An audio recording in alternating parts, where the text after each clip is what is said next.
भाई भणी को मोर प्रणाम। एतिकी करुणा हेउ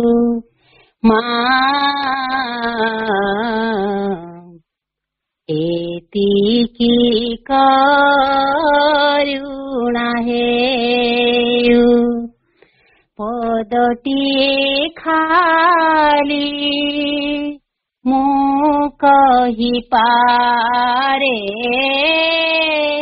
पदटिए खाली मु कहि पारे तो इच्छा पूरण हेउ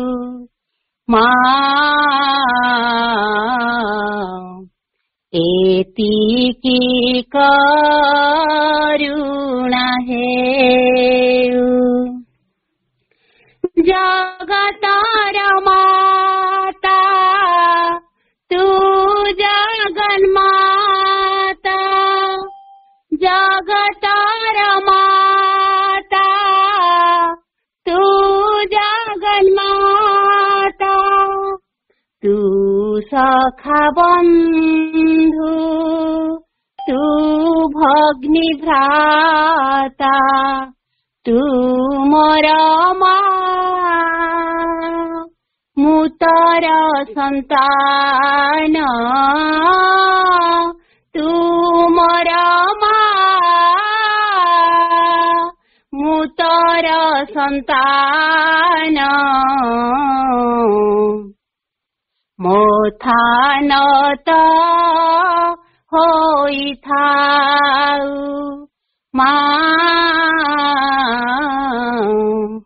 एतिकी करुणा हेउ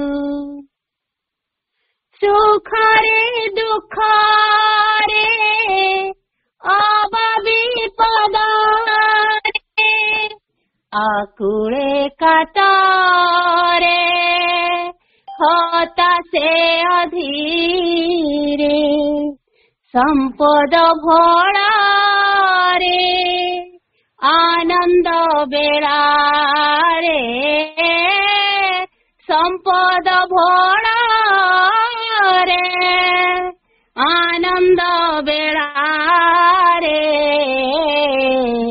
तोर नाम मने थाउ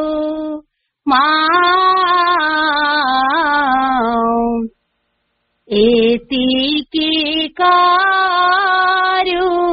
हेउ अंतर बहार तू दृढ़ कर निजकु मु भूली मुहुए तहार विश्वास मजा तो पाई रखी विश्वास मजा तो पाई रखी निश्चय अटल हेउ एतिकी करुणा हेउ उछना हेउ बोलते जुबाना हताशा न पासु तोर पाई मन व्याकुलता खाली थाउ तो पाई व्याकुलता खाली थाउ तो पाई भय मनु दूर हेउ एतिकी करुणा हेउ। पदटिए खाली मु कही पारे पदटिए खाली मु कही पारे तो इच्छा पूरण है माँ एतिकी करुणा है माँ एतिकी करुणा है। वंदे मातरम।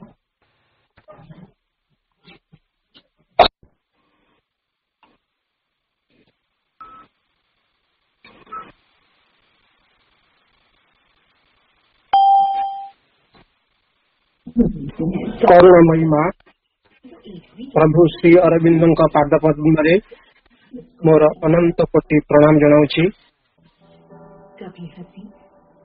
उपस्थित थिबा समस्त प्रज्ञा पथर यात्री भाई अपा मानकु मोर विनम्र प्रणाम जनाऊछि। आज मांकर पाठशाला रे आम समस्ते उपस्थित हेउछे।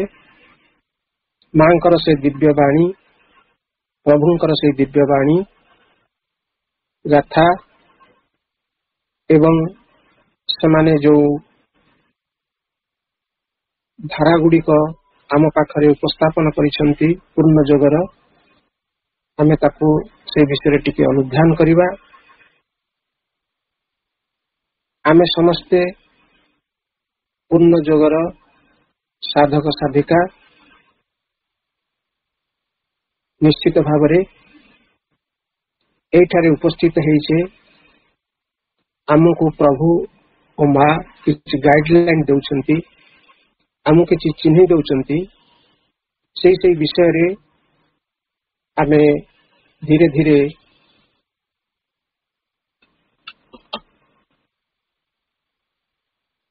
को आलोचनार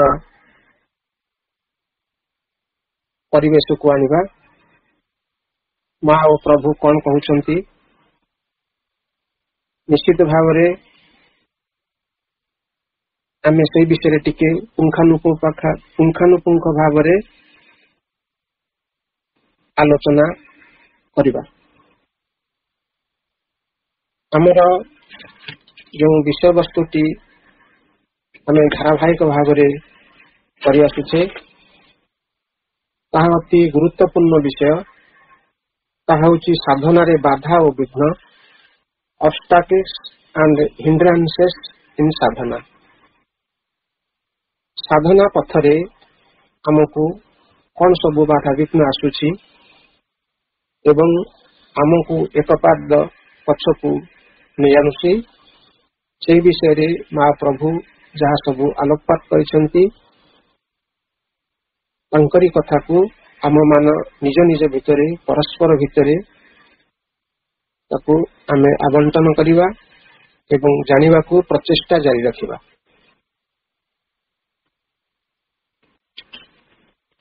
समस्त पूर्वरु मु गोटे कथा कहि रखिबा को चाहूची। प्रभु श्री अरविंद ये धराधाम को अवतार रूपे अवतरण करिसंती। केही विश्वास करंतु बा न करंतु यह निश्चित। यदि केही पचारे हु इज श्री अरविंद तांको आमे गोटे सेंटेंस रे कहिबा Sri Aurobindo was a poet, Sri Aurobindo is a writer, Sri Aurobindo a scholar, Sri Aurobindo a revolutionary thinker, Sri Aurobindo a seer, Sri Aurobindo is a philosopher, Sri Aurobindo a nationalist, Sri Aurobindo, a creator of an age, Sri Aurobindo, a rishi and a yogi. ଯେତେ ଗୁଡ଼ିଏ କଥା କହିଲି ମୁଁ ତାକୁ ପୁଣି ଆଉ ଥରେ ଆପଣଙ୍କ ମାନଙ୍କ ପାଖରେ ଉପସ୍ଥାପନ କରିବାକୁ ଚାହୁଁଛନ୍ତି। ସେ ଜଣେ ପୋଏଟ, କବି, ଆମେ ସମସ୍ତେ ଜାଣିଛେ। ଏ ରାଇଟର ଆମେ ମଧ୍ୟ ଜାଣିଛେ, ଏ ସ୍କଲାର ତାହା ମଧ୍ୟ ଜାଣିଛେ। ଏ ରିଭଲ୍ୟୁସନାରୀ ଥିଙ୍କର ଯେ କି ଭାରତ ବର୍ଷରେ ଗୋଟେ ବୈପ୍ଳବିକ ପରିବର୍ତ୍ତନ ଚାହୁଁଥିଲେ, ସେ ହେଉଛି ରିଭଲ୍ୟୁସନାରୀ ଥିଙ୍କର। ତାଙ୍କର ଭାଷା, ତାଙ୍କର ଲେଖା ସମସ୍ତଙ୍କ ହୃଦୟକୁ ପ୍ରବେଶ କରୁଥିଲା ଏବଂ ଜାଗ୍ରତ କରିଦେଉଥିଲା, ଯାହାକୁ ବ୍ରିଟିଶ ସରକାର ଡରି ଯାଇଥିଲା। ସେ ହେଉଛନ୍ତି ସିୟର। ସିୟର ହେଉଛନ୍ତି ଦ୍ରଷ୍ଟା। ସେ ଜଣେ ଦ୍ରଷ୍ଟା। ସେ ଯାହା ଦେଖିଥିଲେ ତାହା ହିଁ ଲେଖିଥିଲେ। ନ ଦେଖିଥିବା ଜିନିଷକୁ ସେ ଲେଖି ନାହାନ୍ତି। ସେ ଲାଇଫ ଡିଭାଇନ ହଉ, ସାବିତ୍ରୀ ହଉ, ସିନ୍ଥେସିସ୍ ଯୋଗ ହଉ, ଯାହା ବି ସେ ରଚନା କରିଛନ୍ତି, ଦ୍ରଷ୍ଟା ହିସାବରେ ସେ ତାଙ୍କର ଲେଖନୀରେ ପରିପ୍ରକାଶ କରିଛନ୍ତି। ସେ ମଧ୍ୟ ଜଣେ ଫିଲୋସଫର, ଦାର୍ଶନିକ। ସେ ଜଣେ ମଧ୍ୟ ଜାତୀୟବାଦୀ, ଏ ନ୍ୟାସନାଲିଷ୍ଟ। ତାପରେ କୁହାଯାଇଛି ଏ କ୍ରିଏଟର ଅଫ ଆନ୍ ଏଜ୍। ଏଇଟା ଟିକେ ଆମକୁ ଦ୍ୱନ୍ଦ୍ୱରେ ପକେଇ ପାରେ। ଏ ଋଷି, ଏ ଯୋଗୀ, ଏ ମଧ୍ୟ ସହଜ ଜିନିଷ ଆମେ ମାନିନେବା। ଯାହା ଯାହା ସବୁ କହିଲି ଆକୁ ସମସ୍ତେ ମାନି ନେବେ, ସାରା ପୃଥିବୀ ସମଗ୍ର ବିଶ୍ୱ ଆକୁ ମାନି ନେବ, କିନ୍ତୁ ଏ କ୍ରିଏଟର ଅଫ ଆନ୍ ଏଜ୍ କୁ ମାନିବା ସହଜ ନୁହେଁ। ଏହି ପରିପ୍ରେକ୍ଷୀରେ ମୁଁ ଉପସ୍ଥାପନ କରିବାକୁ ଚାହୁଁଛି, ପ୍ରଭୁ ଶ୍ରୀ ଅରବିନ୍ଦ ପ୍ରକୃତରେ ଏ କ୍ରିଏଟର ଅଫ ଏଜ୍। ସମସ୍ତ ପୌରାଣିକ ତଥ୍ୟ, ଉପନିଷେଦ, ଗୀତା ଭାଗବତରେ ଅତିମାନସ ଜଗତ କଥା କେଉଁଠାରେ ଉଲ୍ଲେଖିତ ହୋଇନାହିଁ। ଅତି ମାନବ କଥା କେଉଁଠାରେ ଉଲ୍ଲେଖିତ ହୋଇନାହିଁ। ଏହି ଦୁଇଟାକୁ ଲକ୍ଷ୍ୟ କଲେ ସେ ହେଉଛନ୍ତି ଗୋଟିଏ ଯୁଗର ସ୍ରଷ୍ଟା ଏବଂ ଗୋଟିଏ ଜାତିର ମଧ୍ୟ ସ୍ରଷ୍ଟା।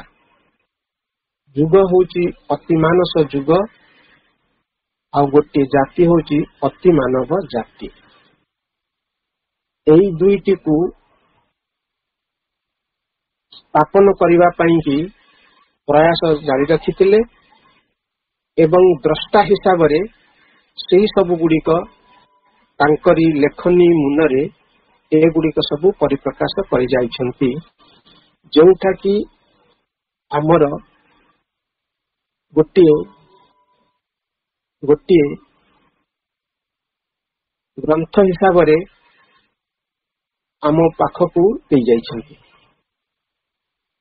ଏହି ପରିପ୍ରେକ୍ଷୀରେ ମୁଁ ଉପସ୍ଥାପନ କରିବାକୁ ଚାହୁଁଛନ୍ତି ଏ କ୍ରିଏଟର ଅଫ ଆନ୍ ଏଜ୍।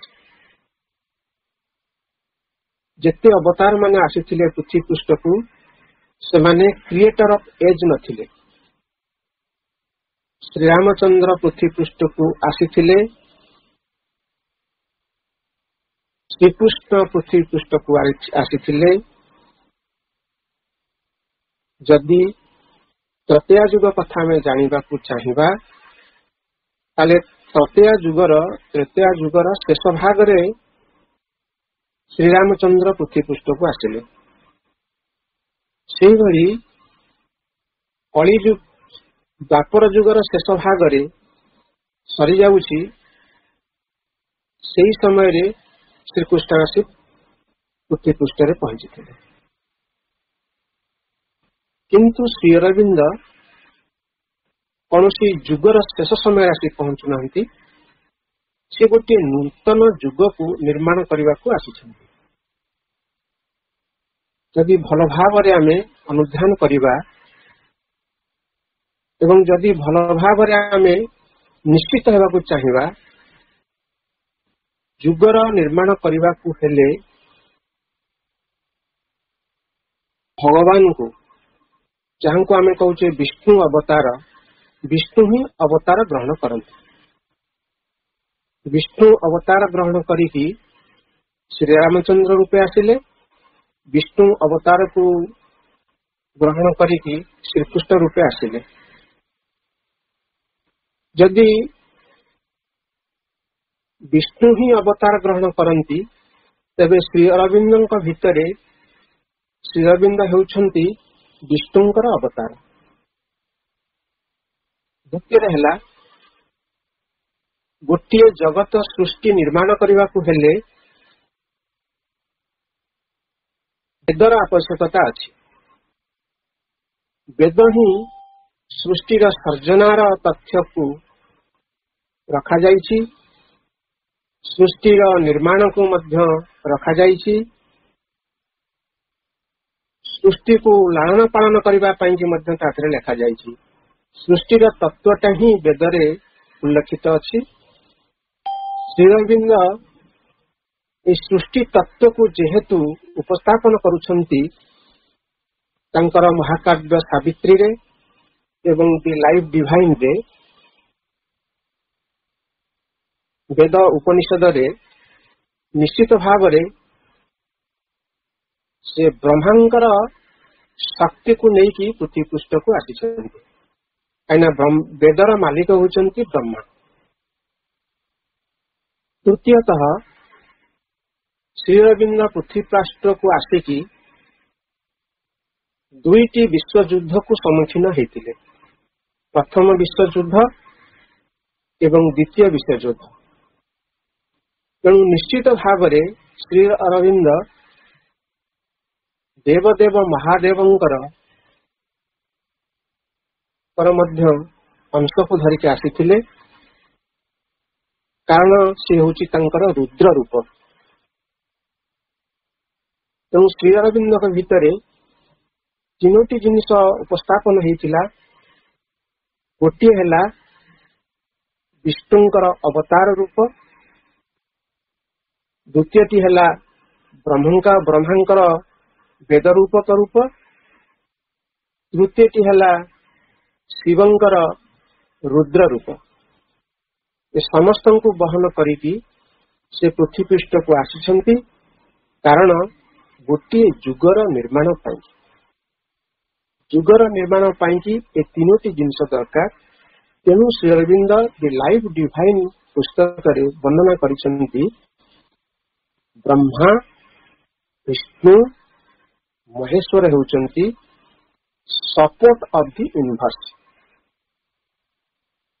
ଯଦି ସପୋର୍ଟ ଅଫ୍ ୟୁନିଭର୍ସ, ତାହେଲେ ତିନିଟାକୁ ସେ ବହନ କରୁଛନ୍ତି ବିଶ୍ୱକୁ ସପୋର୍ଟ କରିବା ପାଇଁକି, ଏବଂ ଯେଉଁ ନୂତନ ଯୁଗ ଆସିଛି ଏବଂ ଆମକୁ ଦୃଶ୍ୟମାନ ହେଉନାହିଁ, ତାହା ହେଉଛି ଅତିମାନସ ଯୁଗ। ତେଣୁ ସେ ହେଉଛନ୍ତି ନୂତନ ଯୁଗର ସ୍ରଷ୍ଟା। ତିନି ଶକ୍ତିକୁ ସେ ନିଜେ ବହନ କରିକି ଏ ପୃଥ୍ୱୀ ପୃଷ୍ଠକୁ ଆସିଛନ୍ତି। ଏହା ଆମର ବାହ୍ୟ ଦୃଷ୍ଟିରେ ଦେଖି ହେବ ନାହିଁ, ଅନ୍ତର୍ଦୃଷ୍ଟିରେ ଏହା ନିଶ୍ଚିତ ଭାବରେ ବହୁ ସାଧକ ସାଧିକା ମାନେ ଆଶ୍ରମରେ ଥିଲାବେଳେ ଅନୁଭବ କରିଛନ୍ତି। ଏହା ହେଲା ପ୍ରଭୁ ଶ୍ରୀ ଅରବିନ୍ଦଙ୍କର ଗାଥା। ଦ୍ୱିତୀୟରେ ମୁଁ କହୁଛି ଶ୍ରୀମା। ଶ୍ରୀମା ଫରାସୀ ଦେଶରେ ଜନ୍ମଗ୍ରହଣ କରିଥିଲେ।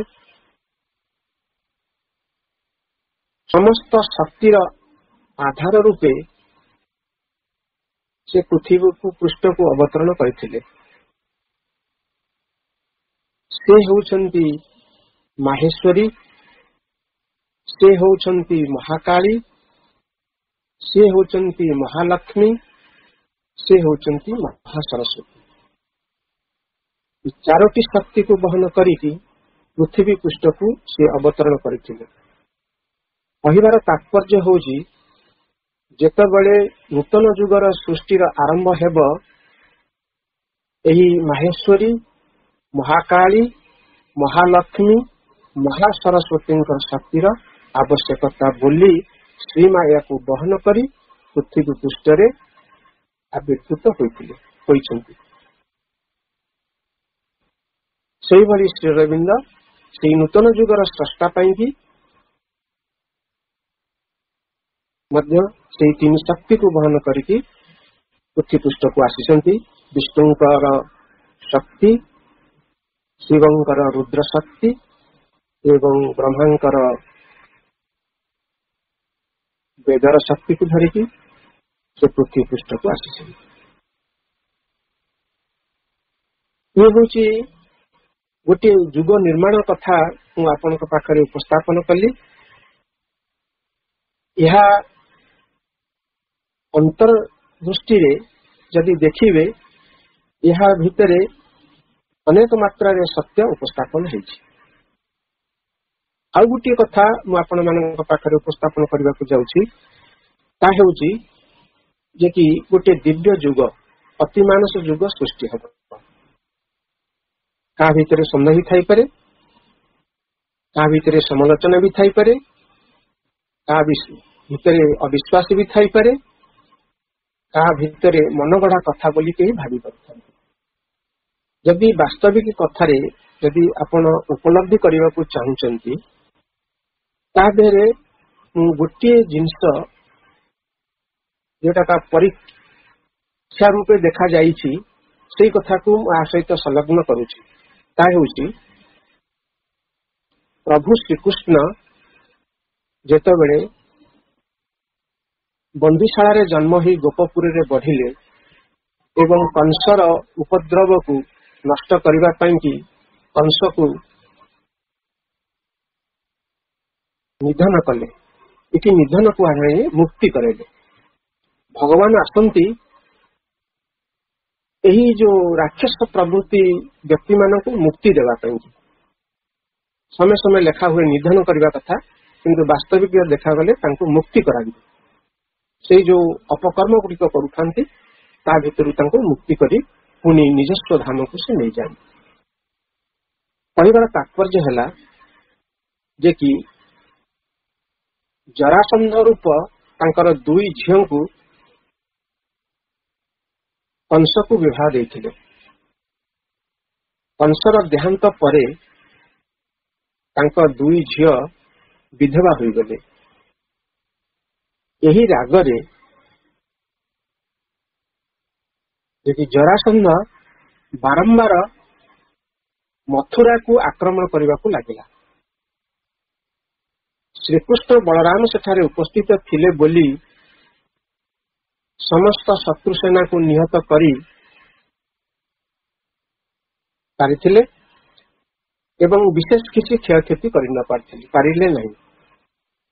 जरासंध अनेक बार आसीछि मथुरा को आक्रमण करबा पई कि जहाँ भी धन जीवन नष्ट हेछि मथुरावासी माने दिने एकत्रित होई भगवान श्रीकृष्ण को कहले। से तो जानी नहंती श्रीकृष्ण होचंती भगवान, से होचंती कि विष्णु का अवतार। ये जगतर जो अन्य असत्यर भार रे भाराक्रांत हेछि ताको सुरक्षा देवा पई कि आसीछंती बोली सेमानक धारणा नथिला। तेणु श्रीकृष्ण को डाकी पचारिले, कहले जरासंध सहित आमर कौनसी शत्रुता नहीं, किंतु से बारंबार आसिकी आमको आक्रमण करुछि। जो दिन पर्यंत तमे दुई भाई ए मथुरापुर रे रहिबो से आसुथिबो एवं आक्रमण मध्य करुथिबो। तेणु हुए तो तुम्हें दुई भाई ए मथुरा रु चली गले से जरासंध आउ हमको आक्रमण करबा नहीं पारिबो नहीं कि करबो नहीं, तार इच्छा भी हबो नहीं, कारण तुमको शत्रु भाविकी से आसिकी आक्रमण करुछि। श्रीकृष्ण नीरव रे सुनिले, तांकर योजना हिसाब रे लागि गले। वरुण देवता को से किसी जगह मागिले समुद्र रे। ବରୁଣ ଦେବତା ତାଙ୍କୁ କିଛି ଜାଗା ଦେଲେ ଏବଂ ସମୁଦ୍ରରେ ସେ ଗୋଟେ ଦ୍ୱାରିକାପୁର ନିର୍ମାଣ କଲେ। ସେଇ ଦ୍ୱାରିକାପୁରର ନିର୍ମାଣ କରିସାରିଲା ପରେ ମଥୁରାବାସୀଙ୍କୁ ନେଇକି ଜଗତମାତାଙ୍କୁ କହିଲେ, ତୁମେ ତାଙ୍କୁ ନେଇକି ସେଇ ସ୍ଥାନରେ ଏମିତି ଅବସ୍ଥାପନ କର ଯେ କି ସିଏ ସେଠାରେ ରହିବେ କିନ୍ତୁ ପୂର୍ବ ସ୍ମୃତି ସବୁ ଭୁଲିଯିବେ। ସତରେ ସେ ଜାଣିବେ ଯେମିତି ତାଙ୍କର ସେ ମଥୁରାରେ ସେ ଅଛନ୍ତି, ସେ ଦ୍ୱାରିକାରେ ନାହାନ୍ତି। ଯେତେବେଳେ କୌରବ ସଭାକୁ ଶ୍ରୀକୃଷ୍ଣ ଯାଇଛନ୍ତି ଏବଂ ନିଜର ପରିଚୟ ଦେଇଛନ୍ତି, ଦ୍ୱାରପାଳକୁ କହିଛନ୍ତି, ତୁମ ମହାରାଜାଙ୍କୁ କୁହ ମୁଁ ଦ୍ୱାରିକାଧୀଶ ଆସିଛି। ଦ୍ୱାରପାଳ ଯାଇକି କହିଲେ ମହାରାଜାଙ୍କୁ, ଧୃତରାଷ୍ଟ୍ରଙ୍କୁ, ଯେ କି ଦ୍ୱାରିକାଧୀଶ ଆସିଛନ୍ତି ଆପଣଙ୍କୁ ଭେଟିବା ପାଇଁ। ସେ ମନ୍ତ୍ରିମଣ୍ଡଳକୁ ପଚାରିଲେ, ତାଙ୍କ ଜିଓଗ୍ରାଫି, ତାଙ୍କ ପଲିଟିକାଲ ମ୍ୟାପରେ ଦ୍ୱାରିକା ବୋଲି କୌଣସି ଦେଶ ନାହିଁ, ଆଉ ତାର ଅଧୀଶ୍ୱର ଯେ ରାଜା ସେଇଠିକି ଆସିଛନ୍ତି, ତାଙ୍କୁ ବଡ ଆଶ୍ଚର୍ଯ୍ୟ ଲାଗିଲା। ଏଇ କଥାଟାକୁ ମୁଁ ଏଇଠି ରଖୁଛି। ତାପର କଥା ଗୁଡିକ ଆପଣମାନେ ସବୁ ଜାଣିଛନ୍ତି ଯେ କି ଦ୍ୱାରକାଧୀଶ ଦ୍ୱାରିକାର ରାଜା, ଯୋଉ ଦ୍ୱାରିକାକୁ ଜଗତର ଲୋକ କେହି ଜାଣିନାହାନ୍ତି। ଯଦି ଏ କଥାଟା ସତ୍ୟ ହେଇପାରିଲା, ତାହେଲେ ମା ଶ୍ରୀ ଅରବିନ୍ଦ ଅତିମାନସ ଜଗତ କେଉଁଠାରେ ସେ ବର୍ତ୍ତମାନ ତିଆରି କରୁଛନ୍ତି ଆମେ ଜାଣିବା କିପରି ସମ୍ଭବ ହବ? ସେତେବେଳେ ମଥୁରାବାସୀ ଜାଣିଥିଲେ ଯେ କି ଦ୍ୱାରିକାପୁରୀ ଗୋଟେ ନିର୍ମାଣ ହଉଛି, ଆମେ ଆଉ ଯାଇ ସେଠାରେ ରହିବା ବୋଲି। ସେଥିପାଇଁ କି ଯେତେବେଳେ ଅଜ୍ଞାନତା ଭିତରେ ଥିଲେ, ଆମେ ମଧ୍ୟ ସେ ଅଜ୍ଞାନତା ଭିତରେ ଅଛେ। ପ୍ରକୃତରେ ଅତିମାନସ ଯୁଗ କେଉଁଠାରେ ସ୍ଥାପନ ହେବ, ଅତିମାନବ ମାନେ ସେଠାରେ କିଭଳି ଉପସ୍ଥାପିତ ହେବେ, ସେ ଗୋଟିଏ ରହସ୍ୟମୟ କଥା। କିନ୍ତୁ ଆମେ ପୁସ୍ତକ ଅଧ୍ୟୟନ କରି ଆମେ ଯାହା ଜାଣୁଛେ, ଏହି ପୃଥିବୀ ରୂପାନ୍ତରିତ ହେଲେ ଏହା ଅତିମାନସ ଜଗତ ହେବ, ଆଉ ମାନବିକ ଚେତନା ରୂପାନ୍ତରିତ ହେଲେ ଅତିମାନବ ହେବେ। ରୂପାନ୍ତର ଓ ପରିବର୍ତ୍ତନ ଦୁଇଟା ଅଲଗା ଅଲଗା ଶବ୍ଦ। ରୂପାନ୍ତର କଥା ହେଉଛି ଆମୂଳ ଚୂଳ ଜିନିଷର ଏକ ମହାନ ପରିବର୍ତ୍ତନ। ସେ ପରିବର୍ତ୍ତନକୁ ଏଇ ଅଜ୍ଞାନ ମାନବ ତାକୁ ବୁଝିପାରିବ ନାହିଁ।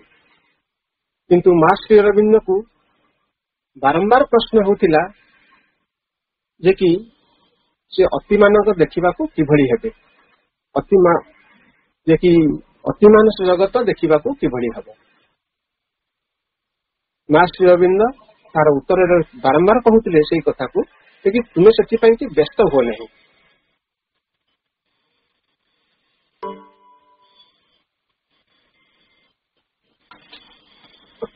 ଏଇ କଥା ଯଦି ସେ କହୁଥିଲେ, ତେଣୁ ନିଶ୍ଚିତ ଭାବରେ ଆମ ପାଖରେ ଯେଉଁ ତଥ୍ୟ ରଖୁଛନ୍ତି ମା ଶ୍ରୀ ଅରବିନ୍ଦ, ଯେ କି ସ୍ତର ପରେ ସ୍ତର ଗତି କରିଗଲେ ଯୋଉ ଅତିମାନସ ସ୍ତର ଅଛି, ସେ ଅତିମାନସ ସ୍ତରରେ ହିଁ ଏ ସୃଷ୍ଟିର ଯାବତୀୟ ତଥ୍ୟ ଉପଲବ୍ଧି ହେବ। ତାହାପରେ କଣ ହେବ ତାହା ମଧ୍ୟ ସେଇଠାରେ ଉପସ୍ଥାପନ କରିଦିଆଯାଇଛି। ଆମର ବିଷୟବସ୍ତୁ ଆଜି ଆମେ ଆଲୋଚନା କରିବାକୁ ଯାଉଛେ, ମୁଁ ଏତିକି ଗୁଡା କହିବାର ଆବଶ୍ୟକତା ଥିଲା ଏଇଥିପାଇଁ କି ଯେ କି ରୂପାନ୍ତରିତ ଜଗତରେ, ରୂପାନ୍ତରିତ ମନପ୍ରାଣ ଶରୀରରେ ଯେଉଁ ଜଗତ ରୂପାନ୍ତର ହବ ଏବଂ ଏ ମନପ୍ରାଣ ଶରୀରର ରୂପାନ୍ତରିତ ହବ, ସେଗୁଡିକ ହେବେ ଅତିମାନବ ଏବଂ ଜଗତ ମଧ୍ୟ ହବ ଅତିମାନସ ଜଗତ। ତେଣୁ ଏ ଯୋଗର ନାମ ହେଲା ରୂପାନ୍ତରିତ ଯୋଗ। ଏ ରୂପାନ୍ତରିତ ଯୋଗରେ आमे जो माने बसीचे कि या जाना को प्रचेष्टा जारी रखीचे अनुध्यान करुचे प्रत्येक दिन यहाँ शुणुचे पढ़ुचे मनन करुचे एवं निज जीवन में प्रयोग करने को चेष्टा करुचे से मानक पाइंकी रूपांतरित हबार किछि प्रारंभिक जिनस मां श्री अरविंद आम मान बतौचंती से बतैवा भितर रहुची जे कि साधना रे कौन कौन जिनस आसीबो ऑब्स्टैकल्स आसीबो आमे ताकू किभली भाबे अतिक्रम करिबा यह होची मूल कथा। जदि प्रकृत रे आमर प्रयास अच्छी रूपांतर निश्चित भाव यह हेबो ये तो अकाट्य सत्य आपको कहीं काटी परिबे नहीं किंतु किभली भाव हम आमको जना नहीं किंतु जेतिकी माँ प्रभु आमको गाइडलाइन दउछंती आमे ताकू मानिबा को पड़िबो। गत थर आमे ए विषय रे किछि आलोचना करिथिले से विषय रे निश्चित भाव रे आमे किछि हृदगम हेतिबो।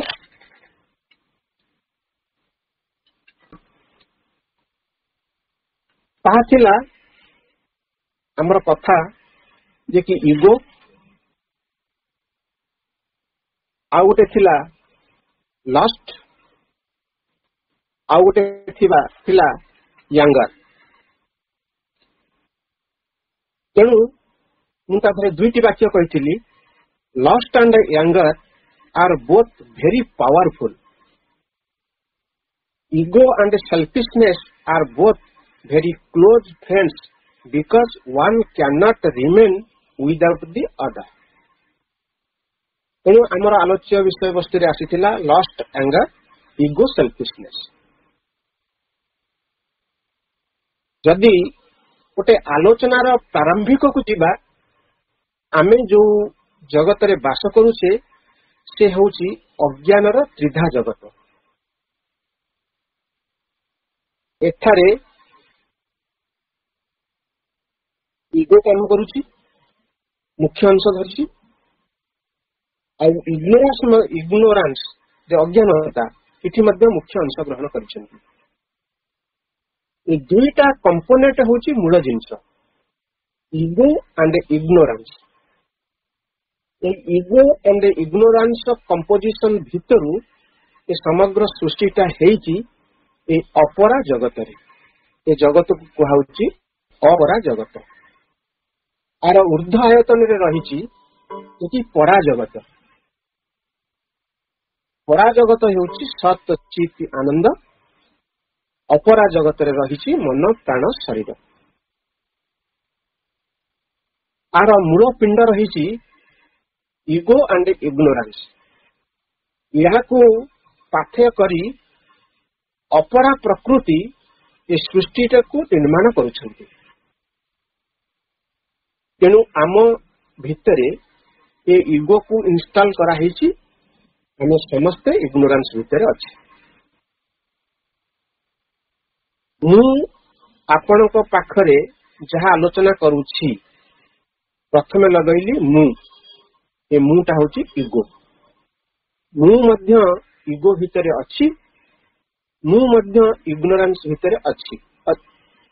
कारण ये संसार रे ए टू जेड समस्त ईगो भितरे अछंती समस्त इग्नोरेंस भितरे अछंती किंतु निजे ईगो भितरे अछंती निजे इग्नोरेंस भितरे अछंती परस्पर जानी पारु नाहंती निजे निजे को जानी पारु नाहंती। केवल सामने थिबा बा अपर को निजे को छाड़ी आउ जे रहिले तांकरी भीतर ईगो को देखुचंती एवं तांकरी भीतर इग्नोरेंस को से देखुचंती। निज भीतर ईगो और निज भीतर इग्नोरेंस को देखि पारु नाहंती। अर्थ हैला ए सृष्टि रे जे महान महान व्यक्ति अछंती वे विशिष्ट डाक्टर ତା ଭିତରେ ଇଗୋ ରହିଛି, ସେ ଇଗୋକୁ ତାର ଚିହ୍ନି ପାରୁନି। ଜଣେ ବିଶିଷ୍ଟ ସାଇଣ୍ଟିଷ୍ଟ ତା ଭିତରେ ମହାନ ଇଗୋ କାର୍ଯ୍ୟ କରୁଛି, ସେ ମଧ୍ୟ ତାକୁ ଜାଣିପାରୁନାହିଁ। ଜଣେ ମହାନ ପଲିଟିସିଆନ ତା ଭିତରେ ଏଇ ଇଗୋଟି କାର୍ଯ୍ୟ କରୁଛି, ସେ ମଧ୍ୟ ତାକୁ ଜାଣିପାରୁନାହିଁ। ଅର୍ଥାତ୍ ଆମେ ଅନ୍ଧ ରାଇଜରେ ରହିଛେ, ଦର୍ପଣ ବିକ୍ରି କରୁଛେ। ସମସ୍ତେ କହୁଛେ ମୋ ଭିତରେ ଇଗୋ ନାହିଁ, ଆଉ ସମସ୍ତଙ୍କ ଭିତରେ ଇଗୋ ଅଛି, କିନ୍ତୁ ପ୍ରକୃତରେ ସମସ୍ତଙ୍କ ଭିତରେ ଇଗୋ ଅଛି। ଏପରି ଭାବରେ ମା ଶ୍ରୀ ଅରବିନ୍ଦ କହିଛନ୍ତି ଯେ କି ଇଗୋ ଯେପର୍ଯ୍ୟନ୍ତ ନ ଯାଇଛି,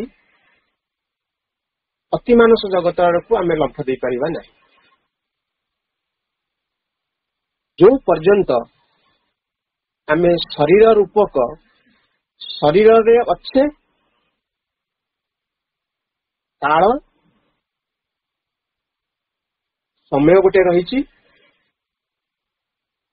ସମୟ ଭିତର ଦେଇକି ଆମେ ଗତି କରୁଛେ, ଆମେ ଭିନ୍ନ ଭିନ୍ନ ରୂପ ବି ପାଉଛେ, ଭିନ୍ନ ଭିନ୍ନ ନାମ ବି ପାଉଛେ। এই ରୂପ ନାମ ହେଉଛି ଅହଂ। এই ରୂପ ଏବଂ ନାମ ହେଉଛି ଅହଂ। ଯେଉଁ ପର୍ଯ୍ୟନ୍ତ ଆମ ଶରୀରରେ ଅଛେ, ପାର୍ଥିବ ଶରୀର ଅଛେ, ଏ ଅହଂ ଆମକୁ ଛାଡି ଯାଇପାରିବ ନାହିଁ। କାରଣ ମୁଁ କହିବି ମୁଁ ଅମକେଇ, ମୁଁ ଅମକେଇର ପୁଅ, ମୁଁ ଅମକେଇର ଭାଇ, ଅମକେଇର ଦେଶର ଲୋକ, ଯାହା ଯାହା ସବୁ ଅଛି ମୋ ପରିଚୟ ଦେବି। ତେଣୁ ଏଇଟା ହଉଛି ମୁଁର ଭାବ। ତେଣୁ ଏଇ ଜଗତରେ, ଅଜ୍ଞାନର ସିଧା ଜଗତରେ ଯେ ପର୍ଯ୍ୟନ୍ତ ଆମେ ବାସ କରିବା, ଏ ଶରୀରକୁ ବହନ କରୁଥିବା, ସେ ପର୍ଯ୍ୟନ୍ତ ଇଗୋ ଯିବ ନାହିଁ। ମା ଶ୍ରୀ ଅରବିନ୍ଦଙ୍କ ଇଗୋ ଉପରେ ଶେଷ ବାଣୀଟି ହେଉଛି, ମୁଁ ଆପଣମାନଙ୍କ ପାଖରେ ପଢି ଶୁଣେଇ ଦେଉଛି। ଏପରିକି ଭୌତିକ ଚେତନାରେ ଅହଂ ଉପରେ ବିଜୟ ଲାଭ କରି ସାରିବା ପରେ ମଧ୍ୟ ଆମେ ତାକୁ ଏକ ବୃହତ୍ତର ଆକାରରେ ପୁନର୍ବାର ଆଧ୍ୟାତ୍ମିକ ସ୍ତରରେ ବି ଦେଖିବାକୁ ପାଇବା। ଏଟେ ସୁନ୍ଦର ବାଣୀଟିଏ। ଆମେ ଇଗୋ ଇଗୋ ଇଗୋ ଇଗୋ ହଉଛେ, ଆମ ଭିତରେ ଇଗୋ ଅଛି ଅଛି ଅଛି। ଆମେ ଗୋଟେ ସାଧାରଣ ଚେତନାରେ ରହିଛେ, ପରସ୍ପର ଭିତରେ ଇଗୋକୁ ନ ଦେଖିଲା ପର୍ଯ୍ୟନ୍ତ ନ ପାରୁଛେ ବୋଲି, କିମ୍ବା ଦେଖି ପାରୁନେ ବୋଲି ପରସ୍ପର ଭିତରେ ତ ଇଗୋ ଅଛି ଜାଣୁଛେ, ତା ଭିତରେ ଇଗୋ ଅଛି, ତା ଭିତରେ ଇଗୋ ଅଛି, ତା ଭିତରେ ଇଗୋ ଅଛି, କିନ୍ତୁ ମୋତେ ଛାଡିକି, କିନ୍ତୁ ପ୍ରକୃତରେ ମୋ ଭିତରେ ବି ଇଗୋ ଅଛି। ଯଦି କୌଣସି ମତେ ଯଦି ଇଗୋଟା ଆମ ଭିତରକୁ ଚାଲିଗଲା, ବହିଷ୍କାର ହେଇଗଲା, ମା ଶ୍ରୀ ଅରବିନ୍ଦ କହୁଛନ୍ତି ମାଙ୍କ ବାଣୀରେ, ଆମେ ତାକୁ ଏକ ବୃହତ୍ତର ଆକାରରେ ପୁନର୍ବାର ଆଧ୍ୟାତ୍ମିକ ସ୍ତରରେ ବି ଦେଖିବାକୁ ପାଇବା। କେବଳ ଆଶ୍ଚର୍ଯ୍ୟ ଜିନିଷ କଥା କୁହନ୍ତୁ। ସାଧାରଣ ଚେତନାରୁ ଇଗୋ ଯାଉଛି, ପୁଣି ଆଧ୍ୟାତ୍ମିକ ଚେତନାରେ ଗୋଟେ ବୃହତ୍ତର ଆକାର ରୂପେ ସେଠି ରହୁଛି। ତେଣୁ ଆମେ ଯୋଉ ସାଧାରଣ ଆମ୍ ଆଦମୀ ଯାହା ଅଛେ, ଛୋଟ ଛୋଟ ସାଧକ ସାଧିକା ମାନେ ଏଠି ବସିକି ମା ଶ୍ରୀ ଅରବିନ୍ଦଙ୍କର ଗୁଣଗାନ କରୁଛେ, ତାଙ୍କ ବହି ପୁସ୍ତକ ଅଧ୍ୟୟନ କରୁଛେ, ପାଠଚକ୍ରରେ ବସୁଛେ, ଶୁଣୁଛେ, ମନନ କରୁଛେ, ନିଜ ଜୀବନରେ ପ୍ରୟୋଗ କରିବାକୁ ଚାହୁଁଛେ। ଆମର ଏ ଛୋଟ ଛୋଟ ଇଗୋ ଗୁଡା ଆମ ପାଖରେ ଅସ୍ତବ୍ୟସ୍ତ ଆମ କରୁଛି। କିନ୍ତୁ ଯୋଉମାନେ ଆଧ୍ୟାତ୍ମିକ ଦର୍ଶୀ, ଯୋଉମାନେ ମହାନ ମହାନ ସାଧୁ ସନ୍ଥ ଯୋଗୀ ମାନେ କହୁଛନ୍ତି, ଜ୍ଞାନୀ ଗୁଣୀ ପୁରୁଷ ଅଛନ୍ତି, ଆଧ୍ୟାତ୍ମିକ ଜଗତରେ ସେଟା ହଉଛି ମହାନ ମହାନ ଇଗୋ ସେମାନଙ୍କ ଭିତରେ ରହିଛି। ତେଣୁ ଆମେ ଏଠି ଛୁଟକାନା ପାଇଲେ ବି ସେ ଜାଗାରେ ଯାଇକି ପଡିଯିବ। ତାହେଲେ ବାସ୍ତବିକ କଥାରେ ହଉଛି, ଯୋଉ ଦିନ ପର୍ଯ୍ୟନ୍ତ ଆମର ଏ ଶରୀର ରୂପକ ରୂପ ଆଉ ନାମ ଆମ ଭିତରୁ ଓମିଟ ନ ହେଇଛି, ସେ ପର୍ଯ୍ୟନ୍ତ ଅହଂ ହିଁ ଆମ ଭିତରେ ରହିବ। ଯଦି ରହିବ, ଆମେ ଇଗ୍ନୋରାନ୍ସ ଭିତରେ ଜଗତରେ ରହିଛେ। ସେ ଇଗ୍ନୋରାନ୍ସ ଭିତରେ ଯିଏ ସବୁ ଅଛନ୍ତି, ମା ଶ୍ରୀ ଅରବିନ୍ଦ ତାଙ୍କୁ ସବୁ ଗୋଟି ଗୋଟି କଥା ଆମକୁ ଜଣାଉଛନ୍ତି। ସେ ସବୁ କିଏ? ସେ କହୁଛନ୍ତି କାମ, କ୍ରୋଧ, ଲୋଭ, ମୋହ, ଅହଂ, ସ୍ୱାର୍ଥ, ହତାଶା, ନିରାଶା, ହିଂସା, ଦ୍ୱେଷ, ମଦ, ମାଶ୍ଚର୍ଯ୍ୟ, ଆତ୍ମାଭିମାନ, ଅଭିମାନ, କାମନା, ବାସନା। ଏଇଗୁଡିକ ସବୁ ଆମର ଲୋୟର ନେଚରର ଜିନିଷ। ଏ ଲୋୟର ନେଚର ଜିନିଷ ଗୁଡିକ ଆମ ଭିତରେ ଆମେ କୋଉଠୁ ଡାକି ଆଣିଛେ, ତ ସେ ଆସିଛି କେମିତି? ଆକୁ କଣ କରୁଛି? ଇଗୋ ଡାକିକି ଆଣିଛି। ମାଷ୍ଟର ଅରବିନ୍ଦ କହୁଛନ୍ତି ଆକୁ କେବଳ ଇଗୋ ଡାକିକି ଆଣିଛନ୍ତି, ଯେ କି ଇଗୋ ଆଣିକି ଏଇ ଜାଗାରେ ଆମକୁ ବସନ୍ତି। ତେଣୁ ଏଇ ଅହଂ ଉପରେ ମା କହୁଛନ୍ତି, ହଁ, ଯେଉଁମାନେ ଆପଣାର ଅହଂତା ଭିତରେ ହିଁ ବାସ କରୁଥାନ୍ତି ସେମାନେ ସତ୍ୟ ପ୍ରକୃତରେ ଏକ କୁଶ୍ଚିତ ନାଟକ ଭିତରେ ହିଁ ବାସ କରୁଥାନ୍ତି।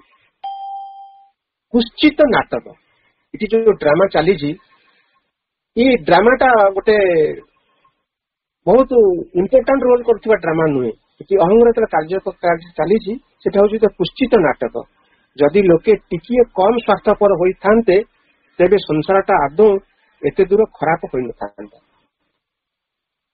ତେଣୁ ଇଗୋ ଯେହେତୁ ରହୁଛି, ସେ ତାଙ୍କର ସାଙ୍ଗସାଥୀ ଭାଇମାନଙ୍କୁ ସେ ଡାକିକି ଆଣିଛି, ଯେ କି ମୁଁ ତ ନାଟକରେ ବିଭିନ୍ନ ରୋଲ କରିବାକୁ ପଡିବ, ଯେହେତୁ ଗୋଟେ ନାଟକ ଏଠି ଇଗ୍ନୋରାନ୍ସ ଭିତରେ ଗୋଟେ ନାଟକ ଚାଲିଛି, ତୁମେ ମାନେ ଆସ ଏଠାରେ ସମର୍ଥନ କର ଏବଂ ଆମର ଯୋଉ ନାଟକ ଡ୍ରାମାଟି ପ୍ଲେ କରୁଛୁ, ଏଇ ଡ୍ରାମା ପ୍ଲେ ଭିତରେ ତୁମେ ମଧ୍ୟ କିଛି କିଛି ରୋଲ ନିଅ। ସେ ରୋଲ ନେବାକୁ କାହାକୁ ଡାକୁଛନ୍ତି?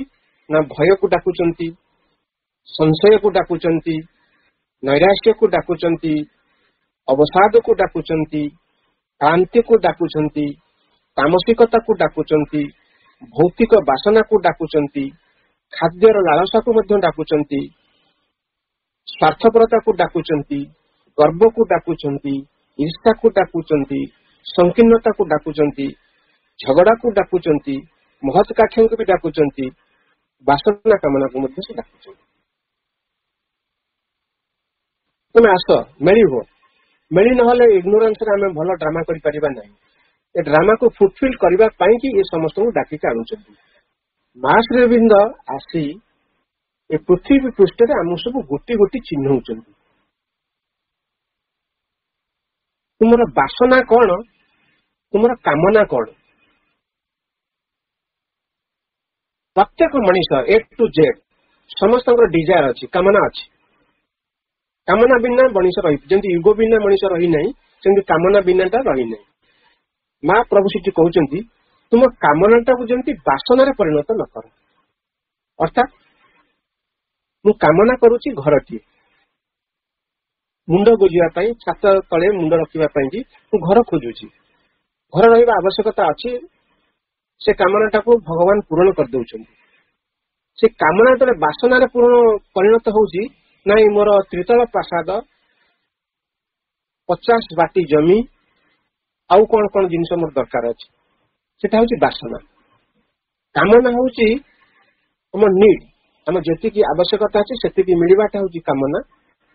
ସେ କାମନାଟାକୁ ଯେତେବେଳେ ବାସନାରେ ପରିଣତ କରୁଛେ, ଘରେ ଗୋଟେ ସୋଫା ସେଟ୍ ପଡିଛି, ନା ଏ 10 ବର୍ଷ ହେଇଗଲାଣି, ଆକୁ ଜଲ୍ଦି ବଦଳେଇକି ଆଉ 2 ଲକ୍ଷ ଟଙ୍କା ଦେଇକି ସୋଫା ସେଟ୍ ପକେଇବା, ସେଟା ହଉଛି ବାସନା। ସୋଫା ସେଟ୍ ଟା ପଡିଥିବା ସେଟା ହଉଛି କାମନା, ଡିଜାୟାର ଥିଲା, ଆବଶ୍ୟକତା ଥିଲା, ବସା ଉଠା କରିବା ପାଇଁ ଥିଲା। ତାକୁ ଯେତେବେଳେ ପରିବର୍ତ୍ତନ କରିକି ଆଉ ମହା ଆଡମ୍ବରରେ ରଖିବାକୁ ଚାହୁଁଛେ, ସେଟା ହଉଛି ବାସନା। ସେହିପରି ଛୋଟ ଗାଡିଟେ ବିକ୍ରି କରି ବଡ ଗାଡିଟାକୁ କିଣିବା, ଏଟା ହଉଛି ବାସନା। ଏ ବାସନା ଆଉ କାମନା ଭିତରେ ଡିଷ୍ଟିଂଗୁଇଶ କରି ମା ପ୍ରଭୁ ଆମକୁ ଜଣାଉଛନ୍ତି, ତୁମ କାମନାଟାକୁ ଯେମିତି ବାସନାରେ ପରିଣତ ନ କର। ଗୋଟେ ଅହଂ ରହୁଛି, ଅହଂ ସାଙ୍ଗରେ ଯୋଡି ଦଉଛନ୍ତି ସ୍ୱାର୍ଥପରତା। ମୁଁ ବି କହିଲି ମୁଁ ଏ କାମ କରୁଛି, ମୋର ଏ ଘର, ମୋର ବ୍ୟାଙ୍କ ବାଲାନ୍ସ, ମୋର ଚାକିରି, ମୋର ସଂସାର ସବୁ କହିଲି। ମୋର କହିକି ତାହେଲେ କଣ କରୁଛି, ସେ ମୁଁ ଉପରେ ସ୍ୱାର୍ଥପରତା ଗୋଟେ ତା ଦେହରେ ଯୋଡି ହଉଛି। ଯଦି ମୁଁ କହୁଛି ମୋର ଯେତିକ, ମୁଁ ଯାହା ସବୁ ପ୍ରିଭିଲେଜ ପାଉଛି, ଯେ କି ମୋର ଭାଇ ବନ୍ଧୁ କୁଟୁମ୍ବ, ପୁଅ ଝିଅ ନାତି ନାତୁଣୀ ସମସ୍ତେ ସେଟା ପାଇବେ।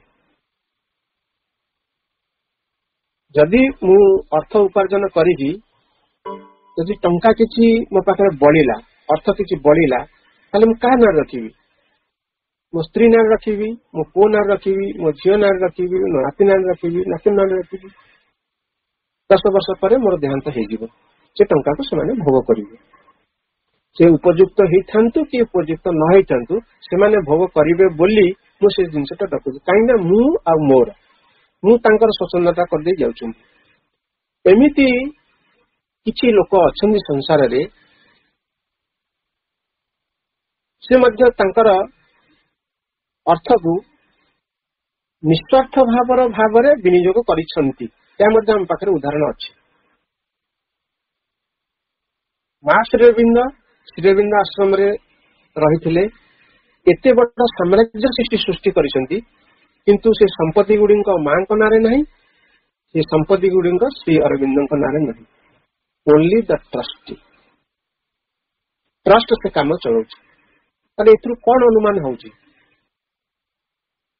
या भीतर आम शिखुचे कौन है जो जिनटा को आम शिखुचे कौन मु आ मोर भीतर ये बंधन रु से मुक्ति होइचंती ना होइनांती जदि से मुक्ति होइचंती आमे मा को लोक मध्य सही परामर्श दउचंती तुमे सही भली भाबरे मुक्ति को मु मोर भीतर मुक्ति को मु विषय भी कहउचंती तुमरा शरीर थिला पर्यंत मु रहिबो शरीर रूपांतरित हो सारा पर मुटा चली जीव ये जो मु अहंटा अच्छी से कोटि ठिया होइछि आम भीतर जो भगवान अछंती भगवान अंश अच्छी से भगवान अंशर सम्मुख में मु ठिया होइछि भगवान को प्रकाश करने को से मु दउ नहीं से मु जहाँ कहते अहं रूपक से भगवान को प्रकाश करने को दउ नहीं किंतु भितर जेहेतु भगवान अछंती तेणु आमको से प्रस्तुत करुचंती आमर मनरे आमर प्राणरे आमर शरीर रे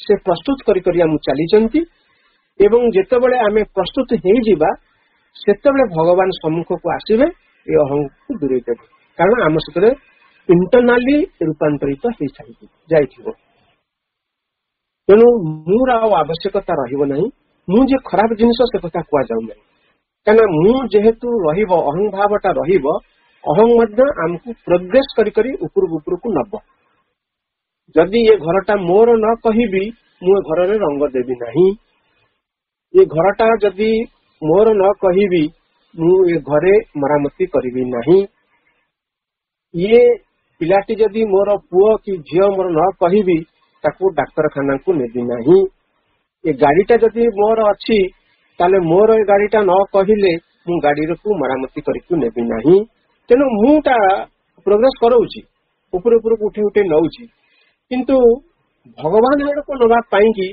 हुए तो बाट खोलू नहीं पार्थिव जिनस रे से कौन करुची आर श्री बुद्धि परिवृद्धि करबा पाई कि मु अपर्याप्त लगी रही जेतेबेले अंतर्चेतना भितर भगवान अनुभव करिवे आर मन आ प्राण एवं शरीर प्रस्तुत हो गला सेतेबेले मु को से विदा करी ता सीट रु हटे कि सही चैत्य सत्ता तांकर आसन ग्रहण करिवे हमको गाइड करिवे हमको आगु नहीं जीवे यही कथाटी मां श्रीअरविंद आम मान पाखरे उपस्थापन करुछन्ति मु एठारे कहू नहीं जे कि यही युग श्रेष्ठ अन्य सब युग निकृष्ट से दृष्टिकोण मु कहू नहीं मु यही दृष्टिकोण कहउचंती गोटे यथार्थ जिनस को प्रभु श्रीअरविंद मां उपस्थापन करुछन्ति ये संसार रे जेते आध्यात्मिक संस्था अच्छी समस्त को प्रभु श्रीअरविंद निश्चित भाव रे सम्मान देइछन्ति काहाकू नीचा देखै नांती काहाकू ऊंचा देखै नांती से कहउचन्ति जोटी चेतनार जागरणर आमे देखुचु सेई जगह आमे शिक्षारे उपस्थापन होउछु मां ओ प्रभु चेतनार जागरण देखिकी से क्षेत्र उपस्थित होउछन्ति एवं ताकू ऊपर को उठकू नउछन्ति तेनु भगवानंकर ए सृष्टिर कल्याण पाई कि आमको जेहेतु पृथ्वी पृष्ठ को आनिछन्ति तांकर लक्ष्य हैला तेनु भगवानंकर जो कामना हैला इति कहबा भगवत कामना भगवानंकर अभिलाष भगवानंकर इच्छा से भगवान की इच्छा कौन जे प्रोग्रेस ये प्रोग्रेस पथरे हमको नउछन्ति कहीं से आमर चेतना को एभली भाव में उन्मुक्त करुचंती जे कि आमे तांकु मध्य परिप्रकाश करने को समर्थ हो पारिबा ये होची मूल विज्ञान। ଏଠାରେ ତୋର ମୋର ଆର ତାର କଥା ଏଠି କୁହାଯାଉ ନାହିଁ। ସେ ସଂସ୍ଥା ଏ ସଂସ୍ଥା କଥା କୁହାଯାଉ ନାହିଁ। ସମଗ୍ର ସୃଷ୍ଟିର ମାଲିକ ହେଲେ ମା, ସମଗ୍ର ସୃଷ୍ଟିର ଅଧୀଶ୍ୱର ହେଲେ ପ୍ରଭୁ ଶ୍ରୀ ଅରବିନ୍ଦ। ସେ ତାଙ୍କର କାର୍ଯ୍ୟକାରିଣୀ ଶକ୍ତି ମାଙ୍କ ଦ୍ୱାରା ଏ ସମସ୍ତଙ୍କ ସମ୍ଭାବନା ସେ କରୁଛନ୍ତି। ଶ୍ରୀ ଅରବିନ୍ଦ ଆଶ୍ରମ ହେଲା ଗୋଟିଏ ଡେମୋନ୍ଷ୍ଟ୍ରେଟେଡ ଲାବୋରେଟୋରୀ। ସେଇ ଲାବୋରେଟୋରୀରେ ମଧ୍ୟ ମା ଶ୍ରୀ ଅରବିନ୍ଦ ଯାହା ତପସ୍ୟା କରିକି ଯେଉଁ ସବୁ ଦ୍ରଷ୍ଟା ହିସାବରେ ଦୃଷ୍ଟିରେ ଆଣିଲେ ଏବଂ ଲେଖନୀ ମୁନରେ ରାଖିଲେ ଏବଂ ଯାହା ସବୁ ବକ୍ତବ୍ୟ ପୃଥ୍ୱୀପୃଷ୍ଠ ମାନଙ୍କୁ ଦେଲେ, ମା ତାକୁ କଲେ କାର୍ଯ୍ୟକାରିଣୀ ଶକ୍ତି ରୂପେ ସେ ସବୁ ଜିନିଷ ପରିପ୍ରକାଶ କରିବାକୁ ଲାଗିଛନ୍ତି ଏବଂ କରୁଛନ୍ତି ମଧ୍ୟ। ଆଜି ସମୟ ଯାଇଛି, ଏତିକି ରହୁଛି। ବନ୍ଦେ ମାତରମ୍। ମା ଓ ପ୍ରଭୁଙ୍କ ପାଖରେ ମୁଁ ସମର୍ପଣ କରୁଛି। ସମସ୍ତଙ୍କୁ ମୋର ବିନମ୍ର ପ୍ରଣାମ ଜଣାଇକି ରହୁଛି। ବନ୍ଦେ ମାତରମ୍।